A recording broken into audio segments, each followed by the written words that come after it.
चला मित्रांनो, आता आपण केमिस्ट्रीमध्ये सर्वात महत्त्वाचा इफेक्ट म्हणजे इंडक्टिव्ह इफेक्ट स्टडी करणार आहोत। आपण जे इलेक्ट्रॉनिक इफेक्टमध्ये 4 इफेक्ट स्टडी करणार आहोत, त्यामध्ये इंडक्टिव्ह इफेक्ट, त्यानंतर इलेक्ट्रोमेरिक इफेक्ट, त्यानंतर रेझोनन्स इफेक्ट आणि हायपर कॉन्जुगेशन इफेक्ट असे 4 इफेक्ट स्टडी करणार आहोत। या इफेक्टवर जर तुम्हाला कमांड आली तर केमिस्ट्रीमध्ये कोणतीही ऑर्गॅनिक रिॲक्शन असू द्या किंवा केमिस्ट्रीमध्ये जे ॲसिडिक बेसिक नेचर आपल्याला ऑर्गॅनिक कंपाऊंडचे समजावून सांगावं लागतं ते आपल्याला क्लिअर एक्सप्लेन करता येईल। त्यामुळे इंडक्टिव्ह इफेक्ट हा अतिशय महत्त्वाचा पॉईंट आहे, ज्यामध्ये आपण काय सांगणार आहोत की जे सिंगल कोव्हॅलेंटली बॉन्डेड कंपाऊंड असतात ते यांच्यामध्ये जे पोलरायझेबिलिटी तयार होत असते, म्हणजेच मायग्रेशन ऑफ इलेक्ट्रॉन्स जे होत असते सिंगल बॉन्डमध्ये, सिंगल कोव्हॅलेंटली बॉन्डेड कंपाऊंडमध्ये जे इलेक्ट्रॉनचं मायग्रेशन होत असते from less electronegative atom to more electronegative atoms, आणि त्यामुळे जे पोलॅरिटी बनत असते त्या मॉलिक्यूलमध्ये ते आपण इंडक्टिव्ह इफेक्टनुसार एक्सप्लेन करणार आहोत। म्हणून इंडक्टिव्ह इफेक्ट हा जो आहे आपण कॅपिटल आय ने डिनोट करत असतो। इंडक्टिव्ह इफेक्टमध्ये आपण ॲक्च्युअली काय एक्सप्लेन करणार आहोत, migration of electrons in single covalent bonded compound. जे कोणते सिंगल कोव्हॅलेंटली बॉन्डेड कंपाऊंड असतात तर त्यांच्यामध्ये इलेक्ट्रॉनचं मायग्रेशन कसं होते आणि पोलरायझेबिलिटी कशी बनते हे आपण या इंडक्टिव्ह इफेक्टमध्ये एक्सप्लेन करणार आहोत। बघा, तर सर्वात पहिल्यांदा आपण इंडक्टिव्ह इफेक्टची डेफिनेशन समजून घेऊ। त्यासाठी हे जे आपण कोव्हॅलेंट बॉन्ड असते ते कोव्हॅलेंट बॉन्ड समजून घेऊ। आता दोन वेगवेगळे इलेक्ट्रोनिगेटिव्ह ॲटम जर कोव्हॅलेंट बॉन्ड तयार करत असेल, जसं जनरली आपण कार्बनचा कोणताही कंपाऊंड घेतला आणि या कार्बनच्या कंपाऊंड्समध्ये जर कार्बन ॲटमला मोर इलेक्ट्रोनिगेटिव्ह ॲटम जर आपण अटॅच केलेला असेल, सपोज मी जे फ्लोरीन अटॅच केलेला आहे, फ्लोरीनची इलेक्ट्रोनिगेटिव्हिटी असते 4 आणि कार्बनची इलेक्ट्रोनिगेटिव्हिटी आहे 2.5। त्यामुळे हे जे शेअर झालेले पेअर्ड इलेक्ट्रॉन्स आहेत, जो ॲटम मोर इलेक्ट्रोनिगेटिव्ह असेल तो आपल्याकडे शेअर्ड पेअर्ड इलेक्ट्रॉन्स ओढतो, आणि याच्यामुळे हे जे शेअर्ड पेअर्ड इलेक्ट्रॉन्स आहे हे फ्लोरीनकडे शिफ्ट होतात, आणि त्यामुळे इलेक्ट्रॉन शिफ्ट झाल्यामुळे फ्लोरीनवर निगेटिव्ह चार्ज येते आणि कार्बनवर पॉझिटिव्ह चार्ज येत असते। आता या कार्बनवर पॉझिटिव्ह चार्ज आल्यामुळे त्याचा जो ॲडजेसंट कार्बन आहे त्यामध्ये ही शेअर्ड पेअर्ड इलेक्ट्रॉन्स हा कार्बन ओढतो, त्याच्यामुळे पार्शियल पॉझिटिव्ह चार्ज पुन्हा याच्यावर येतो। पुन्हा याला जर ॲडजेसंट कार्बन असेल तर तो सुद्धा थोड्याफार प्रमाणात हे इलेक्ट्रॉन्स या पॉझिटिव्ह चार्जकडे ओढल्या जाईल आणि त्याच्यामुळे इथेही पार्शियल पॉझिटिव्ह चार्ज तयार होईल। ठीक आहे, आणि त्याच्यामुळे आपण जी इलेक्ट्रॉनची मुवमेंट आहे लेस इलेक्ट्रोनिगेटिव्ह ॲटमकडून मोर इलेक्ट्रोनिगेटिव्ह ॲटमकडे, तर ती स्टडी करण्यासाठीच इंडक्टिव्ह इफेक्ट आहे। त्याच्यामुळे जे मॉलिक्यूल असतात त्यांच्यामध्ये परमनंट पोलरायझेशन बनते, आपल्याला पोलराइज करायचं काम नाही। जसं मी तुम्हाला दुसरे एक उदाहरण जर दिलं की एक कार्बन आणि क्लोरीन मध्ये जर बॉन्ड घेतला आपण, तर क्लोरीनची इलेक्ट्रोनिगेटिव्हिटी जास्त आहे, त्यामुळे हे जे शेअर्ड पेअर्ड इलेक्ट्रॉन्स आहेत हा क्लोरीन आपल्याकडे उडवतो आणि या क्लोरीनवर एक पार्शियल निगेटिव्ह चार्ज तयार होईल आणि कार्बनवर पार्शियल पॉझिटिव्ह चार्ज तयार होईल। तसंच आपण जर नेक्स्ट एक एक्झाम्पल घेतलं, जसं एक कार्बन घेतला आणि त्याला मॅग्नेशियम मेटल अटॅच असेल, म्हणजे ग्रीनलांड रिएजंट अटॅच केला आपण, तर यावेळेस कार्बनची इलेक्ट्रोनिगेटिव्हिटी जास्त आहे, त्याच्यामुळे शेअर्ड पेअर्ड इलेक्ट्रॉन्स कार्बनकडे ओढल्या जाईल, त्यामुळे कार्बनवर पार्शियल निगेटिव्ह आणि मॅग्नेशियमवर पार्शियल पॉझिटिव्ह चार्ज येईल। तर हे जे परमनंट पोलरायझेशन या मॉलिक्यूलमध्ये तयार होत असते, कशामुळे तयार झालंय, due to the large difference in electronegativity. या दोन बॉन्डेड आयटम मध्ये इलेक्ट्रोनिगेटिव्हिटी डिफरन्स असल्यामुळे जे सिग्मा बॉन्डेड इलेक्ट्रॉनचं शिफ्टिंग झालं आणि त्यामुळे याच्यामध्ये परमनंट पोलरायझेशन बनलं, तर त्यालाच आपण इंडक्टिव्ह इफेक्ट म्हणत असतो।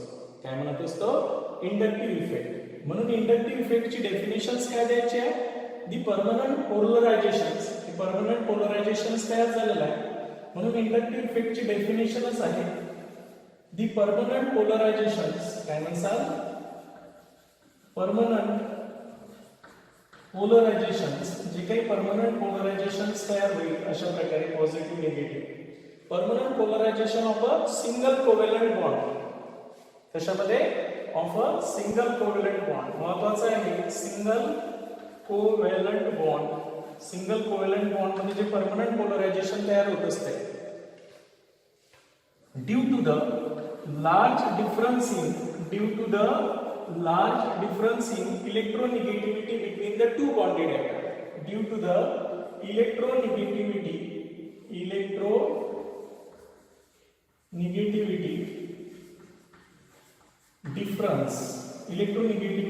difference more. बघा, the permanent polarizations of single covalent bond due to the difference in electronegativity between two bonded atom is called as inductive effect. त्याला आपण काय म्हणतो? inductive effect.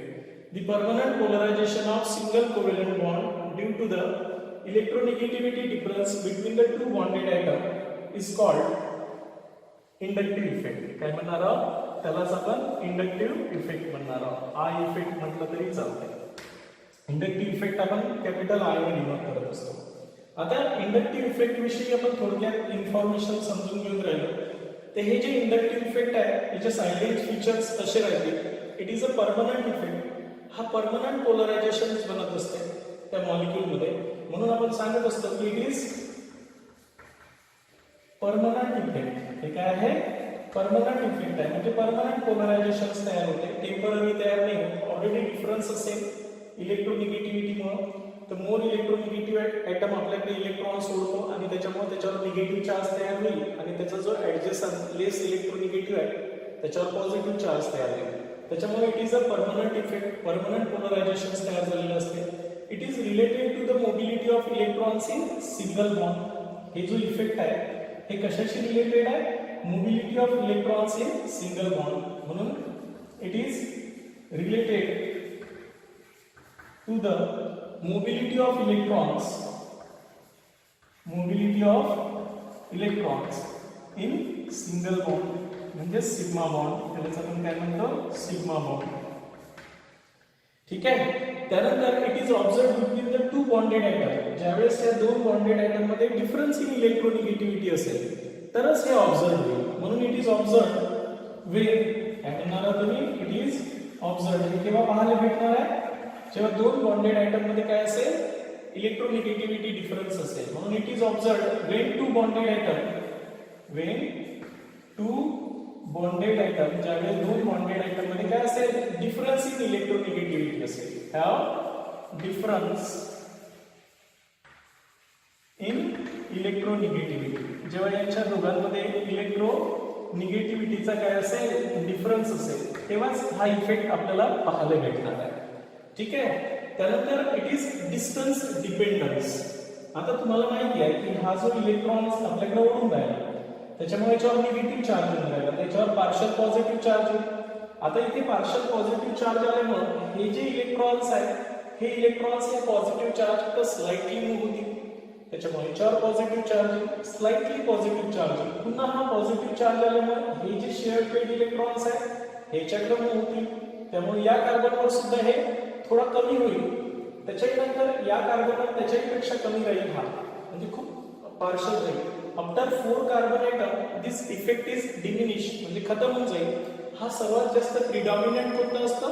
पहिल्या नंबरच्या कार्बनवर जास्त याचा इफेक्ट दिसतो, जे मायग्रेशन ऑफ इलेक्ट्रॉनचा. आणि त्याच्यामुळं जनरली आपण सांगतो की हा इफेक्ट डिस्टन्स डिपेंडंट आहे. जसंही डिस्टन्स वाढलं तर पोलॅरिटी काय होणार आहे? कमी होणार आहे. म्हणून इट इज डिस्टन्स डिपेंडन्स. आपण काय सांगतो? It is distance dependence.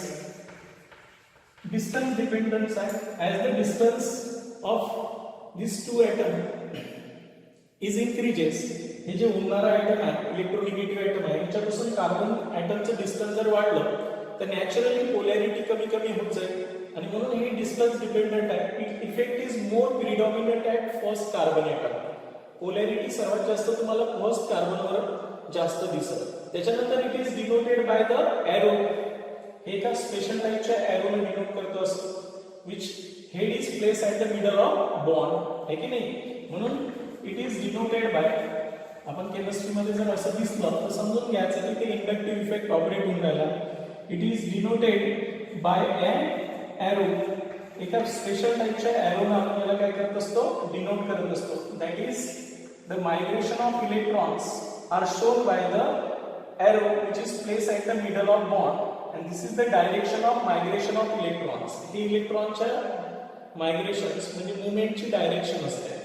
ठीक आहे. त्यानंतर it is denoted by capital R. आपण कशाने डिनोट करतो, it is denoted by capital R, capital I ने डिनोट करत असतो. आता बघा हे जे इफेक्ट आहे, या इफेक्ट मध्ये हे जे बॉन्डेड आयटम आहे, इथे तुम्हाला लक्षात येऊन राहिलं की हा आयटम आपल्याकडे इलेक्ट्रॉन सोडतो, मोर इलेक्ट्रोनिगेटिव्ह आहे. पण इकडे जो लेस इलेक्ट्रोनिगेटिव्ह आयटम आहे तो आपल्याकडून इलेक्ट्रॉन्स या मोर इलेक्ट्रोनिगेटिव्ह आयटम कडे देतो. त्याच्यामुळे हे दोन प्रकारचे इफेक्ट आहेत, बघा लक्षात ठेवायचं आहे. जसं मी एक्झाम्पल मध्ये जर एक घेतो म्हटलं, तर एक्झाम्पल मध्ये आपण आता हे इफेक्ट कसं ऑपरेट होते, काही ग्रुप ऑफ आयटम असे आहेत की जे आपल्याकडून इलेक्ट्रॉन्स कार्बनकडे डोनेट करतात. काही ग्रुप ऑफ आयटम काय असतात, कार्बनकडून इलेक्ट्रॉन्स ओढतात आणि पोलॅरिटी बनवतात. त्याच्यावर आपण या इंडक्टिव्ह इफेक्टला दोन प्रकारात काय करणार आहोत, डिवाइड करणार आहोत. बघा लक्षात ठेवायचं आहे.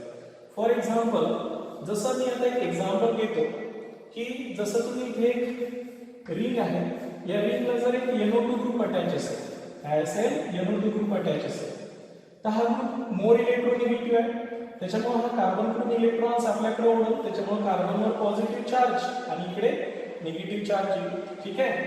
तर हे ओढणारा ग्रुप आहे. तसंच या रिंगला जर एक आपण कोणता ग्रुप लावलेला असेल, C+O. त्यानंतर इकडे अल्डिहाइड किंवा कीटोन ग्रुप लावला असेल, तर हा सुद्धा आपल्याकडे इलेक्ट्रॉन सोडतो. त्याच्यामुळे हा इकडून इलेक्ट्रॉन सोडतो. त्याच्यामुळे हे पॉझिटिव्ह चार्ज याच्यावर तयार होईल कार्बनवर. तसंच आपण काही आयटम असे असेल की जे इलेक्ट्रॉन्स आपल्याकडून दुसरीकडे देत असेल. सपोज मी एक कार्बन आणि क्लोरीन मधला बॉन्ड कार्बन घेतलाय आणि या कार्बन आणि फ्लोरीन मध्ये बॉन्ड जर दिला, तर हा ग्रुप, हा आयटम जो आहे आपल्याकडे शेअर्ड पेड इलेक्ट्रॉन सोडतो. त्याच्यामुळे याच्यावर निगेटिव्ह चार्ज पॉझिटिव्ह चार्ज तयार होईल, पोलॅरिटी तयार होईल. बरोबर आहे. तर हे ग्रुप आहे जो आपल्याकडे इलेक्ट्रॉन सोडतो. हाही सुद्धा ग्रुप आहे जो आपल्याकडे कार्बन मधले बॉन्डिंग इलेक्ट्रॉन सोडतो, सिग्मा बॉन्डेड इलेक्ट्रॉन्स. हा ॲटम आहे जो आपल्याकडे इलेक्ट्रॉन्स सोडतो. आणि काही असे ग्रुप ऑफ ॲटम असतात जे आपल्याकडून इलेक्ट्रॉन दुसऱ्याला डोनेट करत असतात. जसं मी जर एक हा ग्रुप घेतला CH3CH2O निगेटिव्ह, हा वाला जो आहे हा आपल्याकडून इलेक्ट्रॉन इकडे शिफ्ट करतो आणि त्यामुळे याच्यावर कोणता चार्ज येईल, निगेटिव्ह चार्ज येईल. हा निगेटिव्ह झाल्यामुळे हा इलेक्ट्रॉन्स पुन्हा समोर ढकलला जाईल, पार्शियल निगेटिव्ह इकडे तयार होईल. समजलं, लक्षात आलं. त्याच्यामुळे हा इलेक्ट्रॉन डोनर ग्रुप आहे, इलेक्ट्रॉन डोनर आहे की नाही. हे काय आहे तर इलेक्ट्रॉन विड्रॉइंग ग्रुप आहे, इलेक्ट्रॉन विड्रॉइंग ग्रुप आहे. ठीक आहे. तर असं असते की काही ग्रुप डोनेट करतात, काही ग्रुप इलेक्ट्रॉन विड्रॉ करतात. जसं ही कार्बनला मी जर एक कंपाऊंड एक ग्रुप जोडला, C+O निगेटिव्ह, हा ग्रुप जर जोडला तर हे इलेक्ट्रॉन पुश करते, हे इलेक्ट्रॉन पुश करते. त्याच्यामुळे याच्यावर निगेटिव्ह चार्ज येईल. याच्यावर निगेटिव्ह चार्ज आल्यामुळे इलेक्ट्रॉन समोर शिफ्ट होतील. त्याच्यामुळे याच्यावर पार्शियल निगेटिव्ह समोर तयार होतील. तर अशा प्रकारे हे ॲटम किंवा हे ग्रुप ऑफ ॲटम असतात जे इलेक्ट्रॉन डोनेट करतात टुवर्ड द कार्बन. इकडे काय झालं की हे ॲटम वन ग्रुप असे आहेत जे इलेक्ट्रॉन ओढतात. तर अशा या बेसिसवर आपण काय केलेलं आहे, इंडक्टिव्ह इफेक्ट दोन प्रकारात डिवाइड केलेला आहे. आणि म्हणूनच आपण सांगतो की type of inductive effect. Next आहे आपला की type of inductive effect. Inductive effect दोन प्रकारचे असतात, बघा लक्षात ठेवायचं आहे. इलेक्ट्रॉन विड्रॉइंग ग्रुपच्या बेसिसवर आणि इलेक्ट्रॉन डोनेटिंग ग्रुपच्या बेसिसवर आपण इंडक्टिव्ह इफेक्ट टू टाइप्स मध्ये डिवाइड केलेले आहे. आणि म्हणून आपण इथे सांगणार आहोत type of I effect, inductive effect. Inductive इफेक्टचे प्रकार सांगणार आहोत. तर सर्वात पहिला जो positive inductive effect, plus I inductive effect म्हणतो आपण एक, आणि दुसरा कोणता आहे negative inductive effect, minus I effect. आता हे प्लस आय इंडक्टिव्ह इफेक्ट आणि मायनस आय इंडक्टिव्ह इफेक्ट काय आहे. मायनस आय इंडक्टिव्ह इफेक्ट काय होत असते, इलेक्ट्रॉन डोनेटिंग ग्रुप जर असेल, जर इलेक्ट्रॉन डोनेटिंग ग्रुप असेल, डोनेटिंग ग्रुप म्हणजे आपल्याकडून इलेक्ट्रॉन कार्बनकडे पुश करत असेल, देत असेल इलेक्ट्रॉन्स कार्बनच्या चेनला. म्हणून इलेक्ट्रॉन डोनेटिंग ग्रुप जर असेल तर ते कोणता इफेक्ट दाखवत असतात माहिती आहे का? मायनस आय इफेक्ट दाखवतात. आणि जे इलेक्ट्रॉन आपल्याकडून कार्बनला देतात, हे कार्बनकडून मोडतात, ते मायनस आहे electron withdrawing group.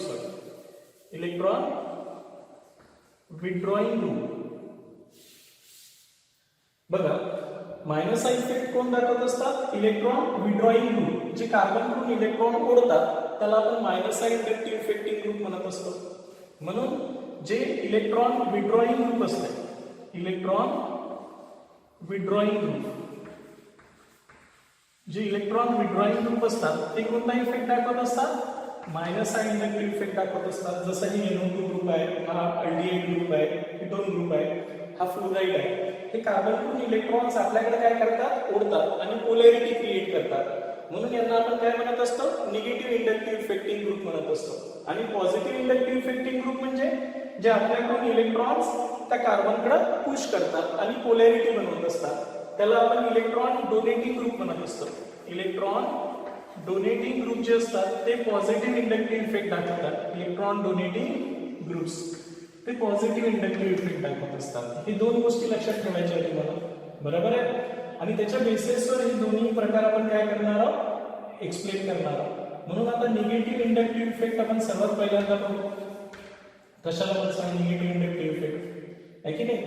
The atom or group of atom which has tendency to withdraw the electrons toward itself, जे आपल्याकडे इलेक्ट्रॉन्स काय करतात? ओढतात and produce polarity are called as negative inductive effective group or atoms. काय म्हणतात? the atom or group, ते atom ही असू शकतात or group of atom असू शकतात, group of atom असतात which withdraw the electrons, which withdraw the electrons towards itself. So that towards itself are called minus I inductive effective group. Are called, त्यालाच काय म्हणू आपण? Minus I inductive effecting group. त्याला minus I inductive effecting group म्हणू आपण. ठीक आहे?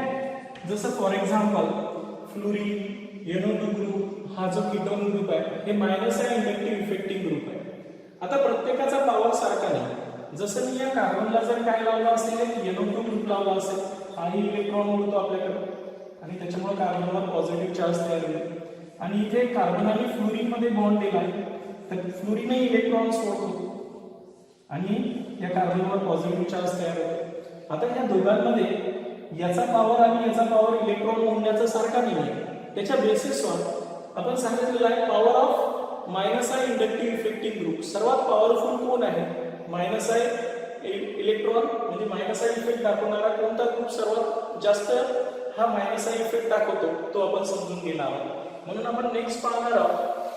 बघा लक्षात ठेवायचं आहे, आपल्याला माहित झालं की इलेक्ट्रॉन विड्रॉइंग ग्रुप जे असतात, जे आपल्याकडे इलेक्ट्रॉन्स विड्रॉ करतात कार्बनकडून आणि पोलॅरिटी बनवतात, त्यांना आपण निगेटिव्ह इंडक्टिव्ह इफेक्टिव्ह ग्रुप म्हणत असतो. आपल्याला महत्त्वाचं आहे की power of minus I effect, power of minus I effect सर्वात जास्त कोणाचा आहे हे समजून घेणं आवश्यक आहे, बरोबर आहे? सर्वात पॉवरफुल मायनस आय इफेक्ट कोणाचा असतो माहिती आहे का? जर हा R3N पॉझिटिव्ह जर सिंगल बॉन्डेड कार्बनला अटॅच असेल तर हा सर्वात पॉवरफुल मायनस आय इफेक्ट दाखवतो. इलेक्ट्रॉन ओढण्याची पॉवर सर्वात जास्त याची आहे. त्यानंतर नेक्स्ट आहे R2S पॉझिटिव्ह, त्यानंतर आहे NH3 पॉझिटिव्ह. हे जर सिंगल बॉन्डेड कार्बनला अटॅच असेल तर हे पॉवरफुल इलेक्ट्रॉन विड्रॉइंग ग्रुप आहे. हे पॉझिटिव्ह चार्ज झाल्यानंतर आपण काही न्यूट्रल पाहतो. जसं न्यूट्रल मध्ये सर्वात पॉवरफुल कोण आहे? NO2 हा सर्वात पॉवरफुल आहे, जो आपल्याकडे इलेक्ट्रॉन्स विड्रॉ करत आहे ना. मायनस आय इफेक्ट जो आहे तो सर्वात जास्त NO2 ग्रुप दाखवल. NO2 नंतर कोण घेणार आपण? SO3H. SO3H हा next powerful minus I effecting group आहे. त्यानंतर सायनाइड हे सर्वात महत्त्वाचे आहे, जे ऑर्गॅनिक केमिस्ट्रीमध्ये सर्वात जास्त आपल्या रिएक्शन्स मध्ये येतील. NO2, त्याच्यानंतर सल्फोनियम ग्रुप, सायनाइड ग्रुप आहे की नाही. त्यानंतर सायनाइड नंतर नेक्स्ट पॉवर कोणाचा आहे? मायनस आय इंडक्टिव्ह इफेक्टचा अल्डिहाइड. नेक्स्ट पॉवर कोणाचा आहे? कीटोनचा. नेक्स्ट पॉवर कोणाचा आहे? कार्बोक्सिलिक ऍसिडचा. बघा लक्षात ठेवायचं आहे. Next carboxylic acid. Carboxylic acid झाल्यानंतर आपण हॅलोजन जर घेतला तर मायनस आय इफेक्ट कोणत्या हॅलोजनचा जास्त आहे? फ्लोरीनचा. त्याच्यानंतर क्लोरीन, त्याच्यानंतर ब्रोमीन, त्याच्यानंतर आयोडीन. हॅलोजन झाल्यानंतर आपण ऑक्सिजन असणारे फंक्शनल ग्रुपचा निगेटिव्ह इंडक्टिव्ह इफेक्टिव्ह ग्रुप पाहत असतो. त्यानंतर अल्कोऑक्साईडचा निगेटिव्ह इंडक्टिव्ह इफेक्ट जास्त आहे. त्याच्यानंतर हायड्रॉक्साईड ग्रुपचा मायनस आय इफेक्ट जास्त आहे. त्याच्यानंतर हायड्रॉक्साईड ग्रुप झाल्यानंतर आपण नेक्स्ट इफेक्ट जे सांगतो की ते नायट्रोजन वाला. पण त्याआधी एक ट्रिपल बॉन्डेड जो अल्काईन आहे याचा मायनस आय इफेक्ट हा नायट्रोजनच्या कंपाऊंडच्या पेक्षा जास्त असतो, कारण याचं sp हायब्रिडायझेशन असते, याचं sp3 हायब्रिडायझेशन असते.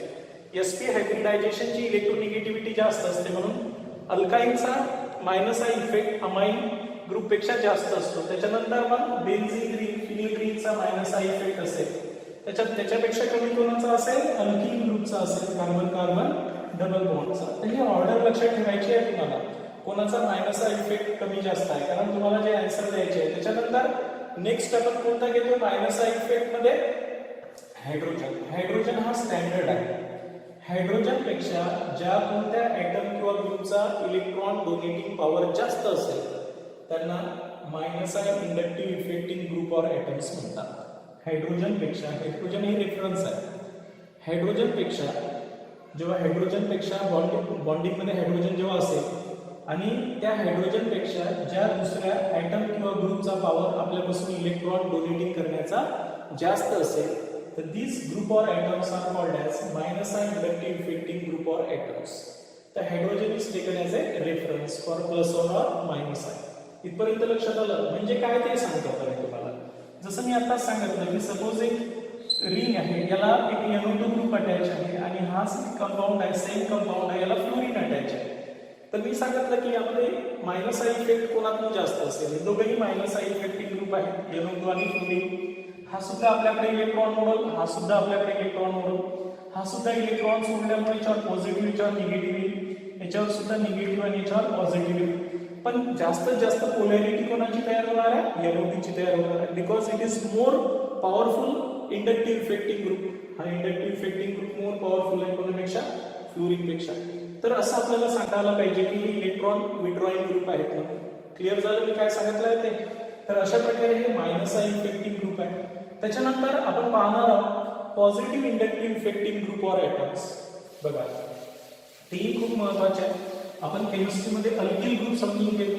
तर अल्किल ग्रुप हे जे आहे ते पॉझिटिव्ह इंडक्टिव्ह इफेक्टिव्ह ग्रुप दाखवतात. कोणते ग्रुप? Alkyl group. हे महत्वाचं आहे, कारण बरेच आपल्या फॉर्म्युल्यामध्ये अल्किल ग्रुप येणारच आहे. त्याच्यामुळे आपल्याला पॉझिटिव्ह इंडक्टिव्ह इफेक्टिव्ह खूप महत्वाचा आहे. त्याच्यामुळे दुसरा जो इफेक्ट आपण पाहणार आहोत positive I effect. Positive electromagnetic इफेक्टची डेफिनेशन्स करू आपण. बरोबर आहे? पॉझिटिव्ह इलेक्ट्रोमॅग्नेटिक इफेक्ट साठी आपण पहिल्यांदा त्याचे उदाहरण घेतले. सपोज एक फॉर्म्युला घेतला आपण, या फॉर्म्युल्यामध्ये CH3CH2O निगेटिव्ह घेतला आहे ना. तर या O निगेटिव्हचा प्लस आय इंडक्टिव्ह इफेक्ट सर्वात जास्त आहे. हा इलेक्ट्रॉन रिच आहे, आपल्याकडून इलेक्ट्रॉन दुसऱ्याकडे पुश करत आणि पुश केल्यामुळे इलेक्ट्रॉन्स डेन्सिटी कुठे वाढेल? कार्बनवर निगेटिव्ह येईल, या कार्बनवर स्लाइटली, हा कार्बन जो आहे त्याच्यावर पुन्हा थोडासा स्लाइटली निगेटिव्ह येईल. Electron shifting away from the atom. हे ऍटम आपल्याकडून इलेक्ट्रॉन्स त्या सिस्टीमकडे देईल आणि पोलॅरिटी बनवणार आहे ना. त्याला आपण काय म्हणू? Positive inductive effective group or atoms. असाच दुसरा जर आपण घेतला, याच अल्किल ग्रुपला जर हा ऍटम, हा ग्रुप अटॅच असेल, हेही इलेक्ट्रॉन डोनर आहे, रिच आहे, त्याच्यामुळे हा आपल्याकडे इलेक्ट्रॉन पुश करत, हा इलेक्ट्रॉन पुश करत, त्याच्यामुळे याच्यावर पार्शल निगेटिव्ह, हे इलेक्ट्रॉन समोर पुश होईल, त्याच्यावर पार्शल निगेटिव्ह तयार होईल, त्याच्यापेक्षा कमी निगेटिव्ह तयार होईल. अशा प्रकारे जे ऍटम किंवा ग्रुप ऑफ ऍटम आपल्याकडून इलेक्ट्रॉन डोनेट करतात सिस्टीमकडे, म्हणजे कार्बनच्या सिंगल बॉन्डेड कंपाऊंडकडे, सिंगल बॉन्डमध्ये, तर त्यांना आपण काय म्हणत असतो? Positive inductive effective group or atoms म्हणत असतो. त्यांना काय म्हणतो? Positive inductive effective group or atoms म्हणत असतो. आणि म्हणून सिस्टीम मध्ये जर असा टर्शरी ग्रुप असेल, बरोबर आहे की नाही, टर्शरी अल्किल ग्रुप असेल, तर तोही सुद्धा काय करते? हे इलेक्ट्रॉन डोनर आहे, हे इलेक्ट्रॉन डोनर आहे, त्याच्यामुळे इलेक्ट्रॉन समोर शिफ्ट होतील अशा प्रकारे. त्याच्यामुळे यांना म्हणत असतो आपण positive inductive effective group or atoms. म्हणून याची डेफिनेशन्स काय करतात? The atoms or group of atoms, एकही ॲटम बी राहू शकते किंवा ग्रुप ऑफ ॲटम्स राहू शकतात, है ना, which push the electrons away from them, काय करतील, अवे फ्रॉम देम,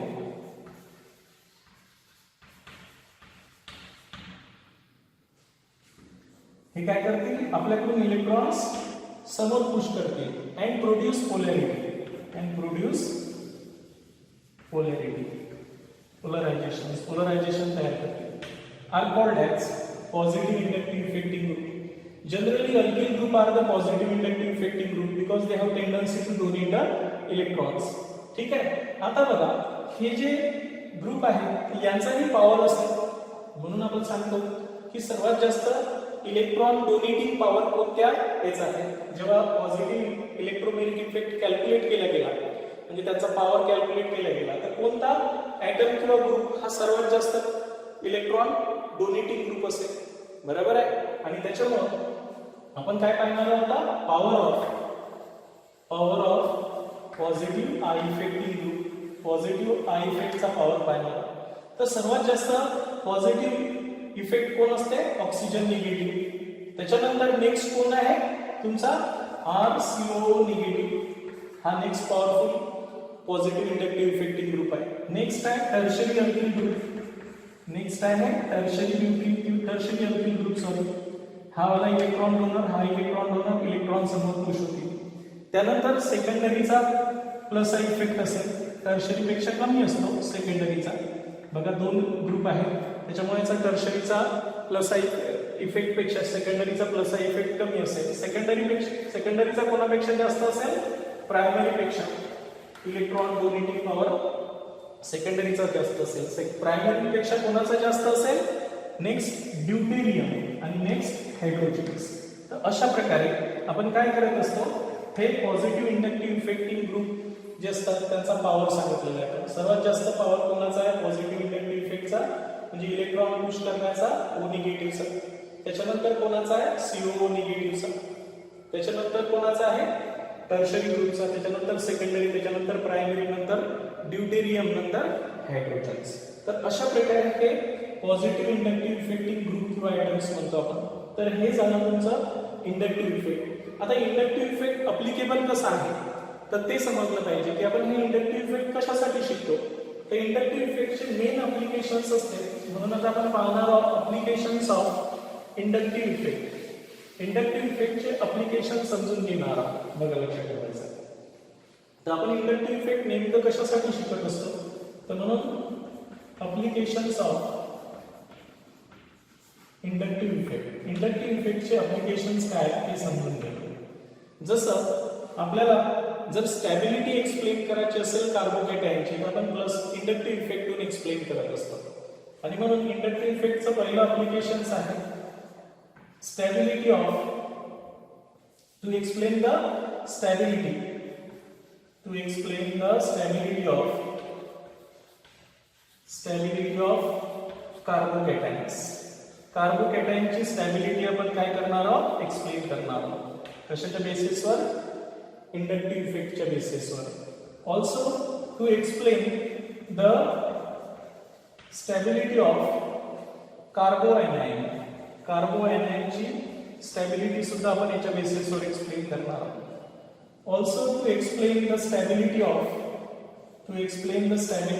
कशाची स्टॅबिलिटी एक्सप्लेन करत असतो आपण, फ्री रॅडिकलची स्टॅबिलिटी ऑफ फ्री रॅडिकल्स. कोणता फ्री रॅडिकल मोर स्टेबल असेल, सेकंडरी, प्रायमरी, ते सुद्धा आपण इंडक्टिव्ह इफेक्ट नुसार एक्सप्लेन करतो.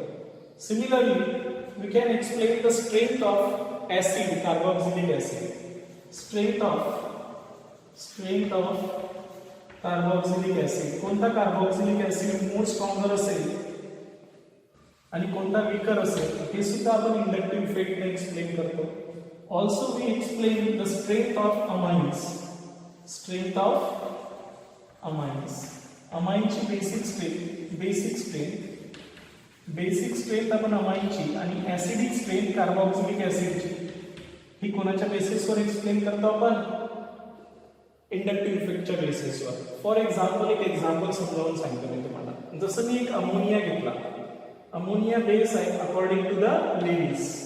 त्याच्यापाशी लोन पेअर इलेक्ट्रॉन्स आहेत, त्याच्यामुळे तो जितका जास्त आपल्याकडून लोन पेअर इलेक्ट्रॉन डोनेट करेल तेवढा तो मोर बेसिक असेल. आता मी जर याच्या जागी प्रायमरी अमाइन्स घेतला म्हणजे मिथिल अमाइन घेतला तर एक हायड्रोजन काढून मिथिल ग्रुप आणला तर या नायट्रोजनवरची जी इलेक्ट्रॉन डोनेटिंग पॉवर आहे हे वाढते. का वाढते? कारण याला जो ग्रुप अटॅच आहे तो इलेक्ट्रॉन डोनर ग्रुप आहे आणि इलेक्ट्रॉन डोनर ग्रुप म्हणजे आपल्याकडून इलेक्ट्रॉन पुश करतो म्हणून त्याला आपण पॉझिटिव्ह इंडक्टिव्ह इफेक्टिंग ग्रुप म्हणत असतो. आणि यांनी जर इलेक्ट्रॉन्स इकडून पुश केले तर इलेक्ट्रॉन डेन्सिटी वाढेल आणि इलेक्ट्रॉन डेन्सिटी वाढली तर तो डिफिशियंट स्पेसिसला लोन पेअर इलेक्ट्रॉन्स लवकर देईल. त्याच्यामुळे याच्यापेक्षा अमोनियापेक्षा प्रायमरी अमाइन्स हा मोर बेसिक राहील.